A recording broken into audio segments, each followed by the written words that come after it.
సూర్యాపేట జిల్లాలో గరిడేపల్లి వద్ద మంత్రి ఉత్తమ్ కుమార్ రెడ్డికి పెను ప్రమాదం తప్పింది. జాన్ పహాడ్ ఉరుసు ఉత్సవాలకు వెళుతుండగా ఉత్తమ్ కాన్వాయ్లో ఓ వాహనం సడన్ బ్రేక్ వేయడంతో ఓ కారును మరో కారు ఢీకొట్టింది. ఈ ప్రమాదంలో నాయకుల కార్లు ధ్వంసమయ్యాయి.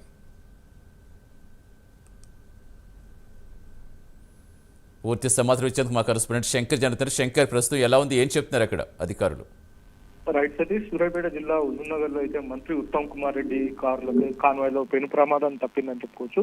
అయితే మంత్రి ఉత్తమ్ కుమార్ రెడ్డి హుజూర్నగర్ నుండి జాన్పాడుకు ఉత్సవాలు జరుగుతుంటాయి. ఉత్సవాల సందర్భంగా వెళ్తుండ సందర్భంగా మండల కేంద్రమైన గరిడపల్లి పోలీస్ స్టేషన్ ఎదుట కొంతమంది కాంగ్రెస్ నాయకులు కార్యకర్తలు నిలబడి ఉండడంతో వారిని చూసి మంత్రి కారు ఆపారు. దాంతో మంత్రి కాన్వాయ్ లో వెనుక నుండి వస్తున్న కార్లు ఏవైతే ఉంటాయో 6 కార్లు, సుమారుగా 6 కార్లు ఒకసారిగా బ్రేక్ వేయడంతో అయితే ఒకదానికి ఒకటి ఢీకొన్నాయి. ఈ ప్రమాదంలో ఎవరికి గాయాలు కాలేదు, కానీ మంత్రి కాన్వాయ్ లో ఉన్న కార్లు బాగా డ్యామేజ్ అయ్యాయని చెప్పుకోవచ్చు.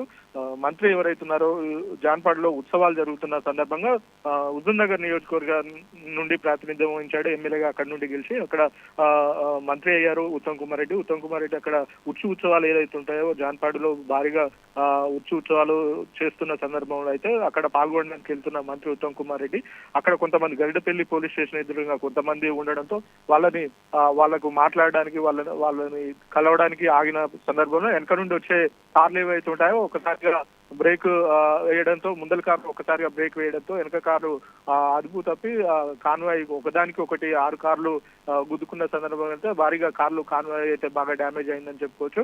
ఎవరికి కూడా పెద్ద ప్రమాదం గాయాలు కూడా ఏం కాలేదని కూడా తెలుస్తుంది. Satish, right, thank you Shankar. అసలు సార్ ఎందుకు అంత సడన్ లో బ్రేక్ వేసాడు? బా వ్యవహాన్ని కూడా తగిలిందిగా.